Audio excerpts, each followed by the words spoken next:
heading into a very, very productive time of the year in terms of April and May. So again, we must maximise that cut of first cut silage.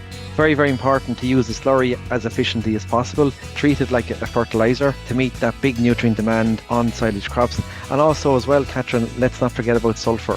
Sulphur is very, very important in terms of the efficiency and the uptake and maximising the return. Talking, sort of 10 to 15 units per acre per cut of grass silage.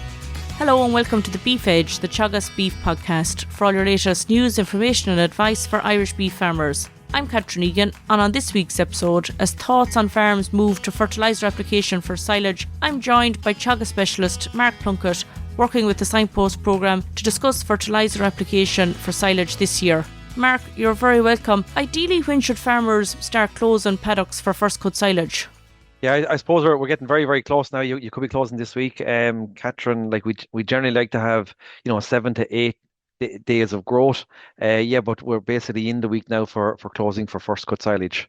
And how does that closing date impact on yield versus quality, or what's the trade-off there? Well, I suppose, the earlier that you can cut in May, the more quality you will have in terms of a better quality silage in terms of digestibility. But again, I suppose you're trying to, bulk up that crop in terms of tons. So I suppose, Catherine, look, we're very, I suppose, to strike that balance between having sufficient tons and having a good quality silage, we're probably aiming for somewhere around the 20th of May, to sort of be hitting a DMD of, 75 plus in terms of silage quality. And due to the difficult conditions we had this spring, Mark, some silage ground won't be grazed.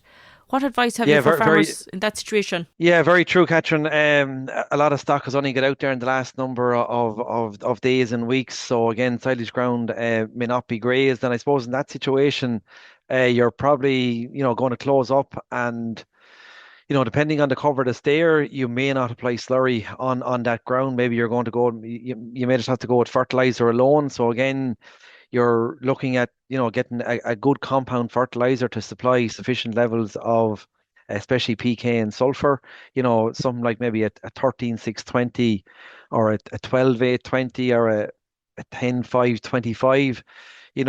Those products are out there, but, you haven't slurry in the mix maybe on those parts of the farm, like something like 3 bags to the acre of any of those products that I mentioned would do a pretty good job in terms of supplying sufficient levels of P and K and a nice little bit of nitrogen. And then you could top those fields up with something like a protected urea with sulfur, something like a 38 with 7 or a 40 with 7. And again, you're talking about, something like a bag and a half to 2 bags per acre.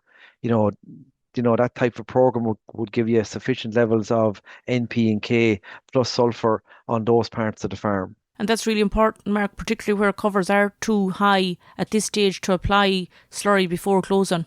Look, ideally you would like to be getting the slurry out, especially for the year that we're in and the price of fertilizer. But if covers are gone, say above 1,000, 1,200, I'd be inclined to stay out of those with the slurry tanker for now. Or maybe if you had very watery slurry, could be an option. But as I was saying there, maybe it could be wiser to go with straight fertilizer as we speak in terms of supplying the crop with sufficient level of nutrients and come back then, as soon as we can after that first cut of silage with the slurry on those parts of the farm. And what's the ideal fertiliser plan for first cut silage, or what's the requirements for the crop in terms of N, P and K? Well, I suppose, again, if we take that typical crop, in terms of 5 tonnes of dry matter per hectare or 10 tonnes of fresh grass per acre, Catherine, look, we're looking at somewhere in the region of 80 to 100 units of nitrogen, 16 units of phosphorus, 100 units of potassium, and 15 units of sulfur.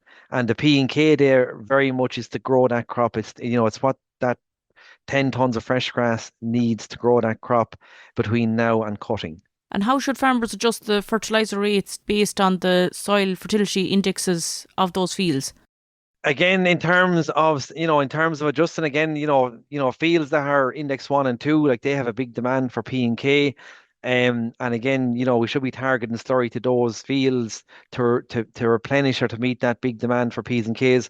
I suppose it's also to remember on those very, very low index fields, Catherine, that all the P, like for example, only 50% of the P will be available in the slurry and 90% of the K. So like, we'll be trying to supply, half the P and K with your cattle slurry and then supply the remaining amount of P and K as in bag fertilizer. And ideally, what indexes should farmers be aiming for to maximise silage yield on their silage ground?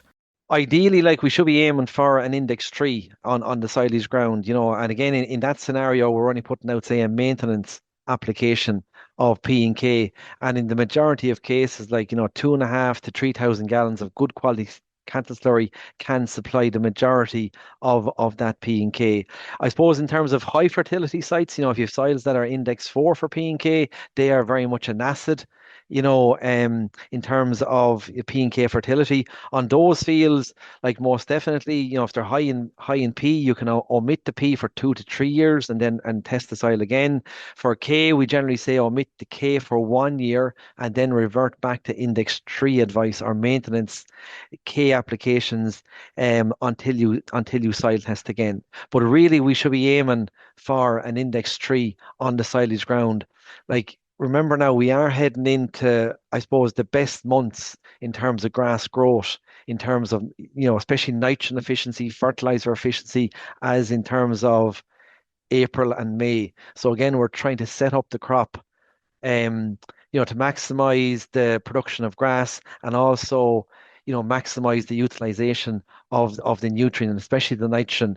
Like, in April into May, like we could hit maybe 85 to 90% efficiency in terms of the applied nitrogen. So again, we're heading into a very productive time in terms of the grass growth cycle and utilizing, nutrients that are now very, very expensive.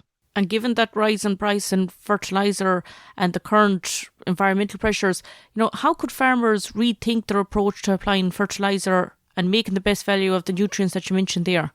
I suppose as we're saying, look, check the fertilizer plan, see the parts of the farm that have the biggest nutrient demand. That tends to be the silage crop. Again, utilizing the slurry as efficiently as possible, putting it out, at the right rate, that 2.5 to 3,000 gallons to meet the demand for your crop of silage. And also, let's remember that there's also nitrogen in that slurry as well, Catherine. So if you take 3,000 gallons of good quality cattle slurry, that can supply somewhere around, 27 to 30 units of nitrogen per acre. So that can supply approximately a third of the nitrogen requirement for the first cut silage. So it's important that we make the adjustment for that nitrogen to make the saving, and get best use of the slurry. Also important to apply the slurry with low emission, low emission on the right days under the right conditions again to maximize the utilization of that nitrogen. Also other things like, what I mean, depending on, different parts of the farm, when were fields reseeded, the fields that have been reseeded, say in the last 5 years, they will be the most productive swards that we have. And again, versus say an older sward. So again, maybe adjusting the amount of fertilizer that's going out depending on, I suppose, the potential or the productivity of the swards. So little things like that will help in the current year. I suppose another one that comes to mind as well, Catherine, I don't know if people have access to alternative sources, and I'm thinking something like maybe pig slurry. Again, if it is available in your area, it's a very well balanced fertilizer. If you take 1,000 gallons of pig slurry, it's equivalent to a bag of 19,720, or it's like a 13,620. So again, 2.5 to 3,000 gallons of pig slurry would supply the majority of the P and K for a first cut of grass silage. Looking at the next 4 to 6 weeks, what are the key actions that farmers should be taking on farm with regard to closing the silage crop? Then what? As we were talking about fertilizer in terms of nitrogen, like, you know what I mean? In terms of, increasing the efficiency of that nitrogen, you could split the application of nitrogen. Like say if you had maybe 50, 60 units of nitrogen to go out on the silage crop, you could split that, go with 30 units now and come back in 2 weeks' time with another 30 units.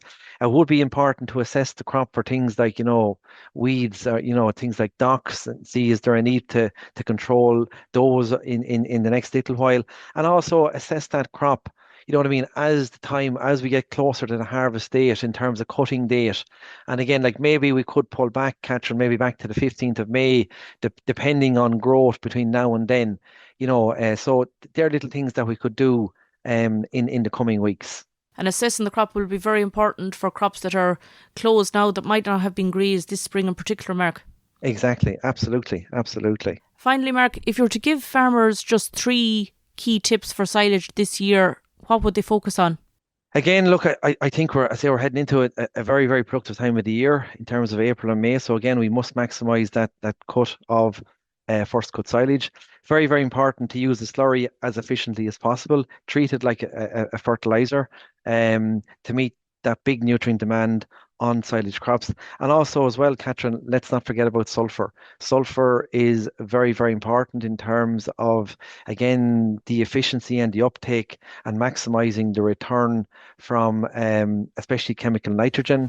And again, we're talking, sort of 10 to 15 units per acre per cut of grass silage. That's great, Mark. Thanks very much. Thanks very much. That's all for this week's episode, and my thanks to Mark for joining me on the show. You can catch up on all other shows and interviews from the Beef Edge podcast on the Teagasc website at teagasc.ie, or you can listen on Apple as well as Spotify. Don't forget to rate, review and subscribe so you never miss a show. For all other updates from our beef programme, keep an eye on our Twitter and Facebook pages. Until next time, I'm Catherine Egan, and thanks for listening.